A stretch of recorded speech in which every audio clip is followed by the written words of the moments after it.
নমস্কার সকলকে। আমরা পল্লী শিক্ষা ভবন বিশ্বভারতীর তরফ থেকে তো আপনারা সকলেই জানেন যে আমরা মোটামুটি 2-3 মাস ধরে আপনাদের গ্রামে ড্রয়িং প্রোগ্রাম যেটা করে আমাদের ইউনিভার্সিটি থেকে সেটার জন্য আসছি। তো আমরা সকলেই খুব আনন্দিত যে আপনাদের মূল্যবান সময় ফেলে রেখেও আমাদের নাটক দেখতে বা রোল প্লে দেখতে আপনারা এসেছেন। আগেও 2 বছর আগে আমাদের সিনিয়ররা এসেছিল এখানে, তো তারাও রোল প্লে মেথড ডেমনস্ট্রেশন করেছে। তো আপনারা জানেন একটা নাটক আমরা করি। তো আজকে আমরা জৈব সার ব্যবহার নিয়ে এবং বীজামৃত প্রস্তুত নিয়ে রোল প্লে এবং মেথড ডেমনস্ট্রেশন করব। কোথাও একটা গিয়ে আজকে আমাদের যে প্রোগ্রামটা কোর্স ওয়ার্ক আমরা করছি তার শেষ দিন। তো প্রত্যেক দিন সকালে যখন আসতাম ওই ক্লাবে বসা হোক বা সার্ভে করতে গিয়ে গ্রামের রাস্তায় রাস্তায় ঘোরা হোক, কোথাও একটা সেই চেনা মুখগুলোকে খোঁজা হোক, সেগুলোকে এর পরে কোথাও একটা মিস করব বলতে পারি। তো আপনারা সকলে আমাদের প্রোগ্রামটা দেখুন, আশা করি আপনাদের সকলের ভালো লাগবে। যদি কিছু ভুল ত্রুটি হয় ক্ষমা করে দেবেন। আর আপনারা আপনাদের সহযোগিতাতে আমরা আমাদের প্রোগ্রাম শুরু করছি, দেখুন আপনারা। দুলাল ঘোষ হন্তদন্ত হয়ে হেঁটে চলেছে, এমন সময় রাস্তায় দেখা আশাকর্মী চন্দ্রিমাদির সঙ্গে। আরে দুলাল যে, এ তো হন্তদন্ত হয়ে কোথায় চললে? আরে আশা দিদি যে, আরো বলো না, আমার ছেলেটা 3 দিন ধরে অসুস্থ হয়ে পড়ছে। কাল থেকে তো খুব বমি আর পাতলা পায়খানা করছে। তাকে নিয়ে আমি স্বাস্থ্য কেন্দ্রে যাচ্ছি। তাই নাকি? কি বলো ভাই, আমিও যাচ্ছি ওখানে। চলো চলো তাড়াতাড়ি চলো।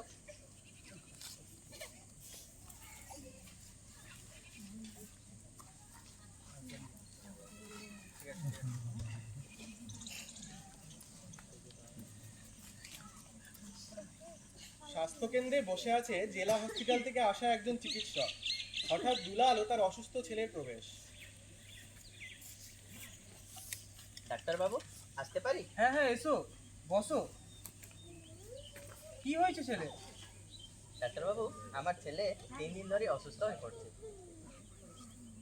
কি নাম তোমার? ডাক্তারবাবু, আমার নাম রঞ্জন। কি হয়েছে তোমার?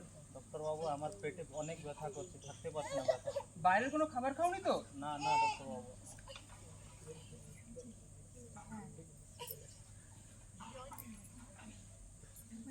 এখানে ব্যথা করছে? এখানে? এখানে? হ্যাঁ হ্যাঁ। এই তো দেখি ভারী বড় সমস্যা। একে ওষুধ দিয়ে ঠিক করা সম্ভব নয়, একে গোড়া থেকে দূর করতে হবে। কি বুঝলেন ডক্টর বাবু? আসলে কি বলো তো, এরকম রাসায়নিক পদার্থযুক্ত খাবার খাওয়ার ফলে এই সমস্যাগুলো হয়েছে। তো এরকম রাসায়নিক পদার্থযুক্ত খাবার খাওয়ার ফলে ক্যান্সার, আলসারের মতো বড় বড় সব রোগ দেখা যাচ্ছে। তাহলে এই রোগ থেকে কিভাবে বাঁচতে পারবো? আপাতত আমি কিছু ওষুধ দিয়ে দিচ্ছি, কিন্তু মনে রেখো এরকম রাসায়নিক পদার্থযুক্ত খাবার খেলে এরকম রোগ আবার হবে, তাই এরকম খাবার বর্জন করো। ঠিক আছে ডাক্তারবাবু, আসতে পারি? হ্যাঁ।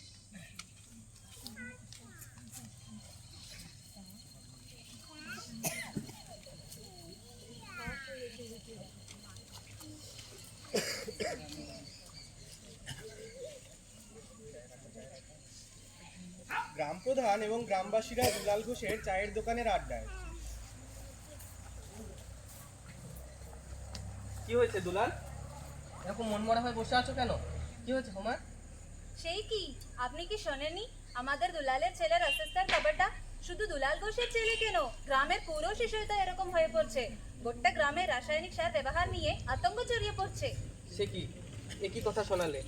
তাহলে তো আমাদের গ্রামে ভারী বিপদ দেখা দিল। কি আর করা যায় আপনিই বলুন। রাসায়নিক সার বা কীটনাশক ছাড়া কি চাষ করা সম্ভব নাকি? ফলন তো হবে না, সব পোকাই খেয়েই নেবে।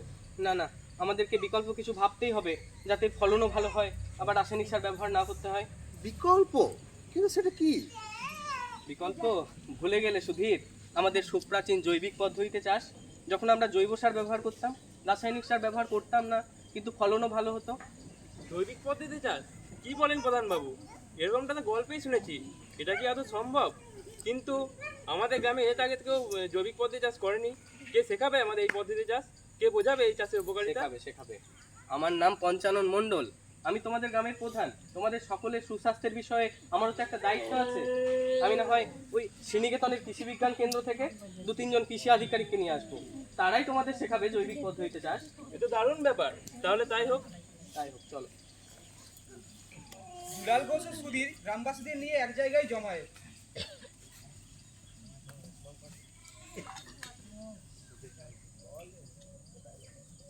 ওই দেখো প্রধান বাবুর সঙ্গে অফিসার সাহেবরা আসছেন।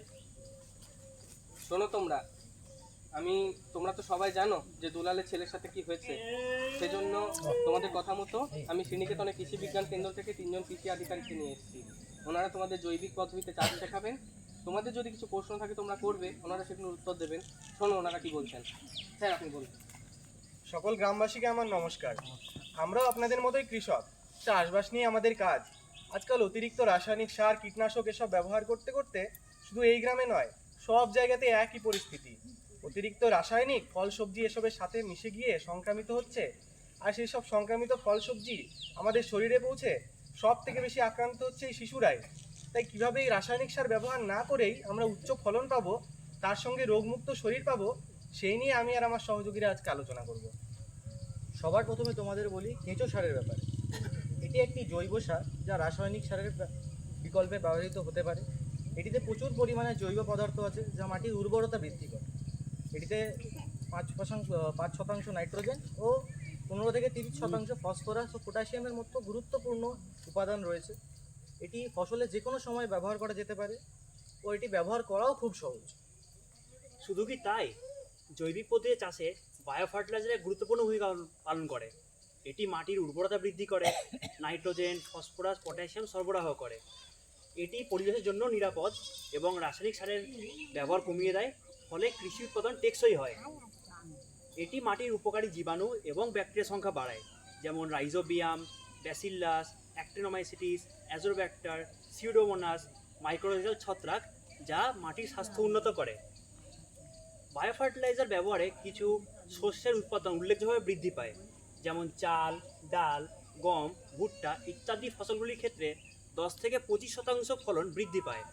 তাছাড়াও বায়ো ফার্টিলাইজার ব্যবহার করলে কৃষিতে খরচও কম হয়, যা আমাদের কৃষকের জন্য লাভজনক। এছাড়াও আমরা আজকাল রোগ পোকা দমনের জন্য বিভিন্ন রকম রাসায়নিক ছত্রাকনাশক, কীটনাশক এসব ব্যবহার করে থাকি। সেই সবের পরিবর্তে আমরা জৈব বালাইনাশক ব্যবহার করতে পারি, যেমন অ্যাজাডিরাকটিন, যেটা তৈরি হয় বায়োনিম এবং ফাইটোমিক্সের সংমিশ্রণে। আর এটা ব্যবহার করলে বিভিন্ন রকম পোকা, যেমন জাপ পোকা, সাদামাছি, শোষক পোকা, পাতার সুরঙ্গকারী পোকা, আরও সমস্ত রকম পোকা দমন করা যায়। এছাড়াও বায়োটিন নামক একটি ওষুধ রয়েছে, যেটা ব্যবহার করলে আমরা বেগুন ও লঙ্কাতে বিভিন্ন রকম পোকা, যেমন সুরঙ্গকারী পোকা, যেটাকে আমরা লিফ মাইনর বলে থাকি, এছাড়াও থ্রিপস জাতীয় পোকা, রেড পামকিন বিটল জাতীয় পোকা, সমস্ত পোকাকেই দমন করা যায়। এছাড়াও স্পোডো এনপিভি ব্যবহার করে কাটুই পোকা, লেদা পোকা বা ফল ছিদ্রকারী পোকার থেকেও বাঁচা যায়। এর পাশাপাশি ট্রাইকোডার্মা পাউডার ব্যবহার করে টমেটো, বেগুন, ফুলকপি, বাঁধাকপি, কুমড়োর জাতীয় ফসলে গোড়া পচা, শিকড় পচা আর পাতার দাগের মতো রোগ থেকেও বাঁচা যেতে পারে। এবার বলি নিম পাতার গুঁড়ো দিয়ে বীজ সংরক্ষণ পদ্ধতি। নিম হলো এমন একটি ঔষধি গাছ যার পাতা, ডাল, ফল, বীজ সমস্ত অংশই ব্যবহার করা যায়। নিম পাতা ছায়ায় বিছিয়ে 1 থেকে 2 সপ্তাহ ভালো করে শুকিয়ে নেওয়ার পর গুঁড়ো করে তৈরি করা যায় নিম পাতার গুঁড়ো। এর ব্যবহারে যে কোনো গুদামজাত ফসলের পোকা দমন করা সম্ভব এবং যে কোনো বীজ বেশি দিনের জন্য সংরক্ষণ করা যায়। নিম পাতা গুঁড়ো করে এবং এর সাবান বানিয়ে জলের মিশ্রণের দ্বারা যে কোনো মাছি, বিটল জাতীয় পোকা এবং বিছা পোকা দমন করা সম্ভব। এছাড়াও সিড ট্রিটমেন্ট করা বা বীজ পরিশোধন করাও খুব গুরুত্বপূর্ণ। এটা আমরা খুব সহজেই জৈবিক পদ্ধতিতে বীজামৃতের মাধ্যমে করতে পারি। হ্যাঁ, বীজামৃত হলো আমাদের দেশের প্রাচীন এক জৈবিক পদ্ধতি, যা মূলত বীজ পরিশোধনের জন্য বহু কাল থেকে ব্যবহার হয়ে আসছে।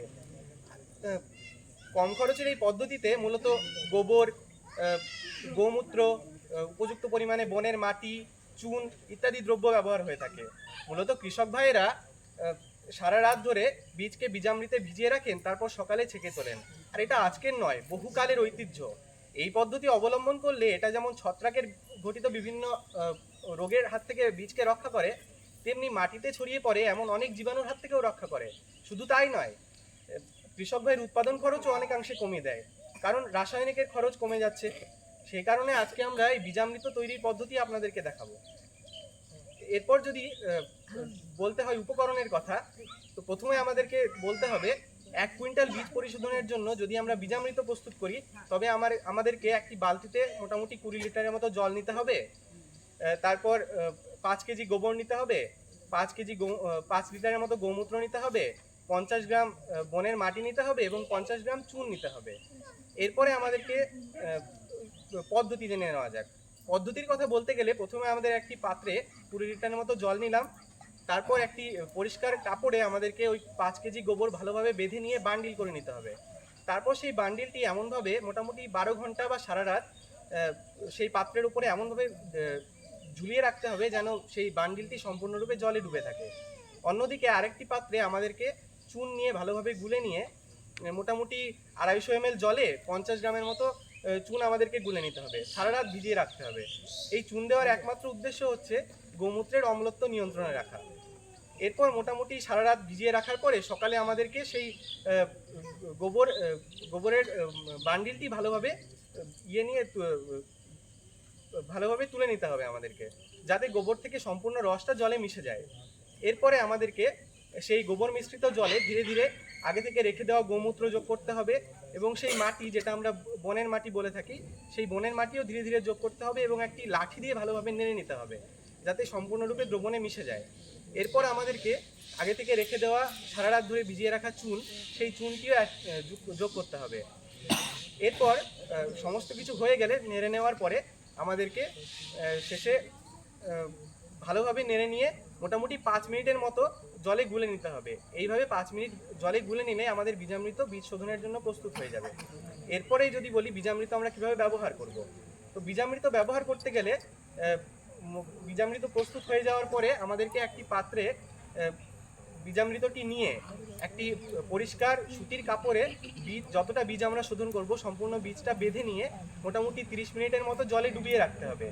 এইভাবে 30 মিনিট জলে ডুবিয়ে নিলেই, অর্থাৎ বীজামৃতে ডুবিয়ে নিয়েই আমাদের বীজামৃত শোধনও হয়ে যাবে এবং আমরা বীজকে ছায়াতে শুকিয়ে নিয়ে সাথে সাথে আমরা বীজ রোপণ করতে পারি। আচ্ছা, এবার তোমাদের বলি বীজামৃত দিয়ে বীজ শোধনের কিছু উপকারিতা। যেরকম রাসায়নিকের তুলনায় এটির খরচ অনেক কম, প্রস্তুত করতে অনেক কম সময় লাগে, বীজ বেশি সংখ্যায় এবং দ্রুত অঙ্কুরিত হয়, বীজের অঙ্কুরোদ্গম কার্যক্ষমতা উন্নত করে, গাছের শিকড় ও কাণ্ডের কার্যক্ষমতা উন্নত করে, মাটি ও বীজবাহিত রোগ এড়ায়, তাছাড়াও কীটপতঙ্গ এবং ছত্রাক আক্রমণ থেকেও রক্ষা করে। আর বীজামৃত ব্যবহার করার কিছু সতর্কতা মাথায় রাখতে হবে। যেরকম বীজামৃত দিয়ে শোধন করার ঘন্টা পরেই বীজটাকে মাঠে রোপণ করতে হবে, আর চুনটাকে সবার প্রথমে জলে গুলে সবার শেষে বীজামৃততে দিতে হবে, যোগ করতে হবে। ধন্যবাদ স্যার, আপনারা শেখালেন। এবার আমরা আমাদের ভবিষ্যতের যে চাষ পদ্ধতিতে আপনাদের যে জৈবিক পদ্ধতিতে চাষের কথা বললেন সেগুলো প্রয়োগ করব। কিন্তু আমরা তো গ্রামবাসী, একবার যদি হাতে কলমে বীজামৃতটা আমাদের সামনে বানিয়ে দেখাতেন তাহলে আমাদের মনে রাখতে খুব সুবিধা হতো। হ্যাঁ, অবশ্যই আমরা করে দেখাবো। সেই জন্যই আমরা আগে থেকে সমস্ত কিছু প্রস্তুত করে রেখেছি। তবে আমরা চাইবো আপনাদের মধ্য থেকে যদি একজন এসে সমস্ত কিছু হাতে কলমে শিখে নিতেন। হ্যাঁ, সুধীর তুমি স্যারকে একটু সাহায্য করো। গোবর ও বাকি সব জিনিস নিয়ে প্রবেশ।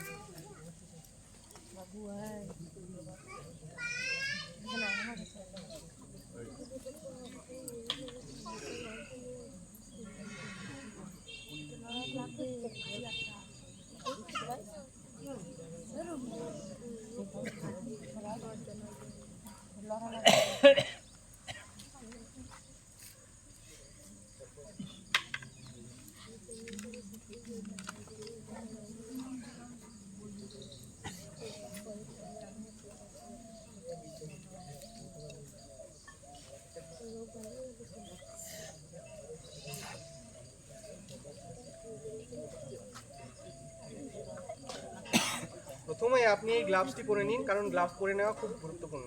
আচ্ছা, এরপর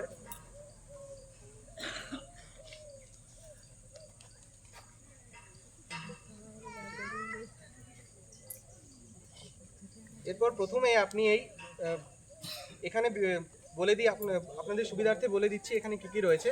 প্রথমে এই বালতিতে রয়েছে সারা রাত সেই ভিজিয়ে রাখা গোবর জল, এবং এখানে রয়েছে চুন যেটা সারা রাত ভিজিয়ে রাখা হয়েছিল, এবং এটি রয়েছে বীজামৃত, এটি রয়েছে গোমূত্র। এরপর এবং এখানে রয়েছে সেই বনের মাটি যেটা আমরা এটাতে যোগ করব। প্রথমে আপনি এখান থেকে গোমূত্রটি নিয়ে ধীরে ধীরে ঢালুন।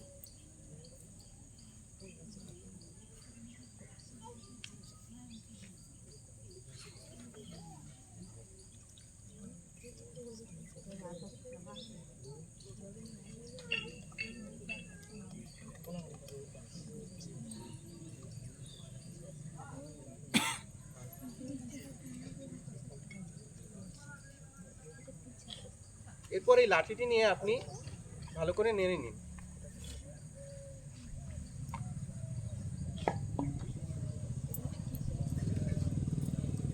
মোটামুটি কয়েকবার নেড়ে নিলেই হবে। হ্যাঁ, এবার আপনি এখান থেকে এই মাটিটি নিন এবং মাটিটিও এটিতে যোগ করুন।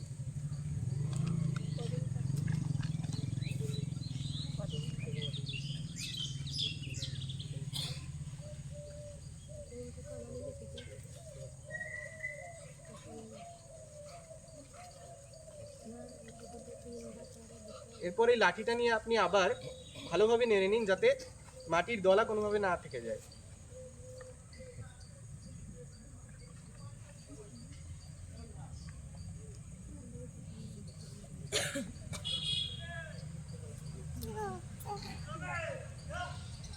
এরপর আপনাকে যেটা করতে হবে, আপনি এখান থেকে চুনটি নিয়ে নিন এবং চুনটিও এটিতে ঢেলে দিন।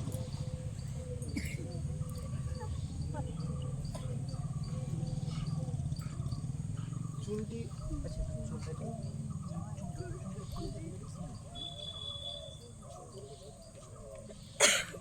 চুনটা নিচে থিতিয়ে পড়তে পারে, সেই জন্য আমরা একবার গুলে নিচ্ছি।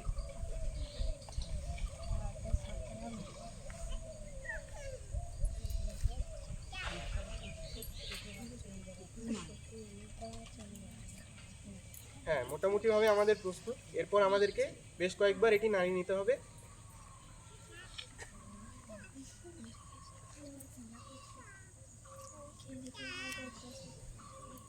হ্যাঁ, ব্যাস। তাহলে তোমরা নিশ্চয়ই বীজামৃতটা বানানো শিখলে। স্যার, আমাদের গ্রামবাসীদের তরফ থেকে আমরা আপনাদেরকে অনেক ধন্যবাদ জ্ঞাপন করছি এবং ভবিষ্যতে নিশ্চয়ই আমরা জৈবিক পদ্ধতিতে চাষ করব এবং বীজামৃত দিয়ে বীজ শোধন করব। ধন্যবাদ।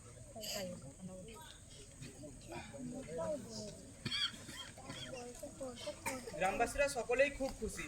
এখন আর তারা রাসায়নিক সার নিয়ে রোগ ছড়ায় না, তারা এখন জৈবিক পদ্ধতিতে চাষবাস করে এবং সুখে সংসার করে।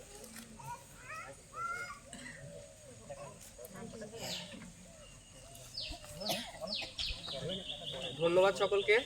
আমরা এখানেই আমাদের অনুষ্ঠান শেষ করছি। আশা করছি আপনাদের ভালো লেগেছে এবং কি বলবো, আজকে তো শেষ দিন, তো শেষ দিন যাওয়ার আগে গ্রাম থেকে শেষ একটা স্মৃতি নিয়ে যেতে চাই। তাই সবাইকে অনুরোধ করব, একবার আমাদের সাথে একসাথে আসুন, একটা ছবি তুলে নেব। আর কেউ চলে যাবেন না, সবার জন্য ছোট্ট একটা টিফিন আমরা রেখেছি, সবাই একটা নিয়ে যাবেন।